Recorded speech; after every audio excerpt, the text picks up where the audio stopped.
नमस्कार। भारत की न्याय व्यवस्था में सालों से एक बहुत बड़ा सवाल गूंजता रहा है कि जो सच बोलने की हिम्मत करते हैं, उनकी सुरक्षा कौन करेगा। खैर, अब लगता है कि भारतीय नागरिक सुरक्षा संहिता यानी BNS 2023 के साथ इस सवाल का जवाब मिल गया है।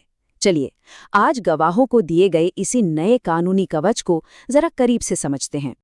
किसी भी क्रिमिनल केस की पूरी कहानी इस एक लाइन में छिपी है। सोचिए, गवाह ही तो वो जरिया हैं जिनके सहारे अदालत सच तक पहुंचती है। उनके बिना न्याय का पहिया सचमुच जाम हो सकता है। और यहीं पर वो सवाल उठता है जो हमारी पूरी न्याय व्यवस्था को हिलाकर रख देता है। कल्पना कीजिए, जब सच की आवाज बनने वालों को ही खामोश कर दिया जाए, तो फिर न्याय का तराजू भला कैसे सही झुकेगा। तो एक गवाह की असली दुविधा है क्या? चलिए जरा गहराई में उतरते हैं और समझते हैं कि भारत में सच बोलना इतना खतरनाक क्यों रहा है और इस नए कानून की आखिर जरूरत पड़ी ही क्यों। देखिए, भारत में गवाहों को चुप कराने के कई तरीके अपनाए जाते हैं। कभी सीधी धमकियां, कभी डराना धमकाना, या फिर उन्हें किसी न किसी तरह से परेशान करना। और एक सबसे बड़ा हथियार है इंतजार। केस को जानबूझकर सालों तक लटकाया जाता है ताकि गवाह का हौसला और हिम्मत दोनों ही जवाब दे जाएं। और इसका नतीजा होता है न्याय की हार।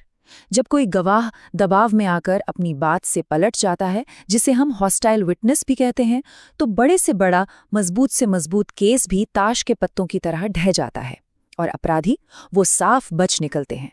इससे पूरी न्याय व्यवस्था पर एक सवालिया निशान लग जाता है। ये कोई नई समस्या नहीं है। कानून बनने से बहुत पहले ही हमारी अदालतों ने इस खतरे की घंटी को सुन लिया था। उन्होंने बार बार ये साफ किया कि गवाहों की सुरक्षा के बिना एक निष्पक्ष सुनवाई की उम्मीद करना भी बेमानी है। ये पूरी टाइमलाइन देखिए, ये अदालतों के लंबे संघर्ष की कहानी है। 2003 में नीलम कटारा केस में पहली बार एक अलग कानून की जरूरत पर जोर दिया गया। फिर 2004 में बेस्ट बेकरी केस में सुप्रीम कोर्ट ने कहा कि गवाहों की सुरक्षा तो निष्पक्ष सुनवाई की जान है। और आखिरकार 2018 में महेंद्र चावला केस में सुप्रीम कोर्ट ने एक राष्ट्रीय योजना बनाने का सीधा निर्देश दे दिया। वाकई ये एक लंबा सफर था। तो अदालतों के कहने पर 2018 में एक योजना तो आ गई, लेकिन इसमें एक बहुत बड़ी कमी थी। ये संसद से पास हुआ कोई कानून नहीं था। मतलब ये एक गाइडलाइन जैसी थी, जिसमें वो कानूनी ताकत नहीं थी जो होनी चाहिए। हाँ, ये एक अच्छा पहला कदम जरूर था, लेकिन एक मजबूत अभेद्य ढाल नहीं। और अब वो इंतजार खत्म हुआ है। भारतीय नागरिक सुरक्षा संहिता यानी BNSS के साथ वो असली कानूनी कवच आ गया है। ये अब सिर्फ एक योजना नहीं, बल्कि एक ठोस कानून है जो गवाहों को सुरक्षा का एक कानूनी अधिकार देता है। इस पूरे बदलाव के केंद्र में है एक धारा 398। इसे बस एक नंबर मत समझिए, ये न्याय की सुरक्षा का एक नया वादा है। चलिए देखते हैं कि इसमें ऐसा क्या खास है। तो ये धारा 398 आखिर करती क्या है? सीधी सी बात है, ये अदालतों को सीधी ताकत देती है कि वो किसी भी गवाह की पहचान और उसके पते को पूरी तरह से गोपनीय रख सकें। और ये प्रावधान खास तौर पर आतंकवाद, संगठित अपराध और यौन शोषण जैसे बेहद गंभीर मामलों के लिए बनाया गया है, जहां गवाह को खतरा सबसे ज्यादा होता है। ठीक है, कानून तो बहुत अच्छा लग रहा है, लेकिन सवाल ये है कि ये जमीन पर काम कैसे करेगा। मतलब असल में एक गवाह को सुरक्षा मिलेगी कैसे? सोचिए, कानून गवाह के चारों तरफ एक सुरक्षा का घेरा बना देता है। कैसे? इन 4 तरीकों से।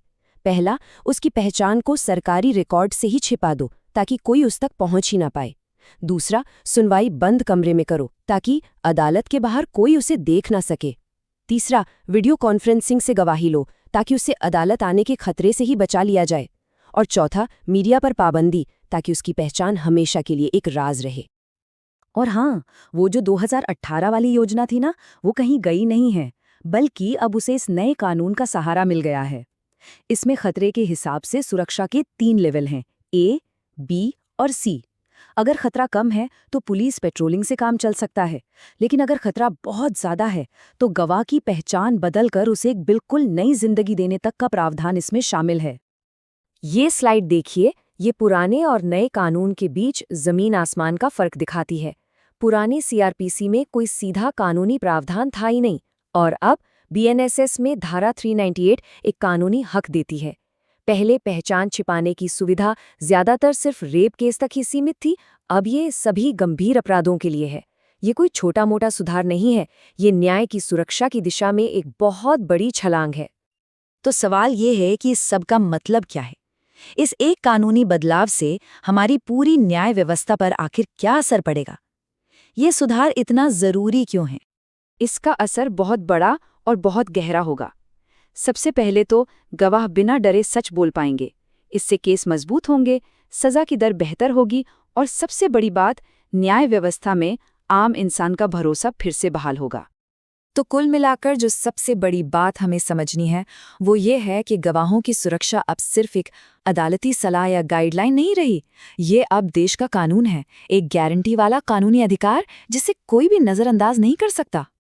आखिर में इस पूरे कानून का सार, इसका मकसद सिर्फ एक लाइन में समझाया जा सकता है, ये सुनिश्चित करना कि डर की वजह से न्याय की आवाज कभी खामोश ना होने पाए। कानून ने यकीनन एक ढाल तो थमा दी है, पर असली चुनौती तो अब शुरू होगी इस कानून को जमीन पर पूरी ईमानदारी से लागू करने की। और सवाल हम सबके लिए यही है कि क्या ये ढाल इतनी मजबूत साबित होगी कि इंसाफ की आवाज फिर कभी डर के साए में खामोश ना हो।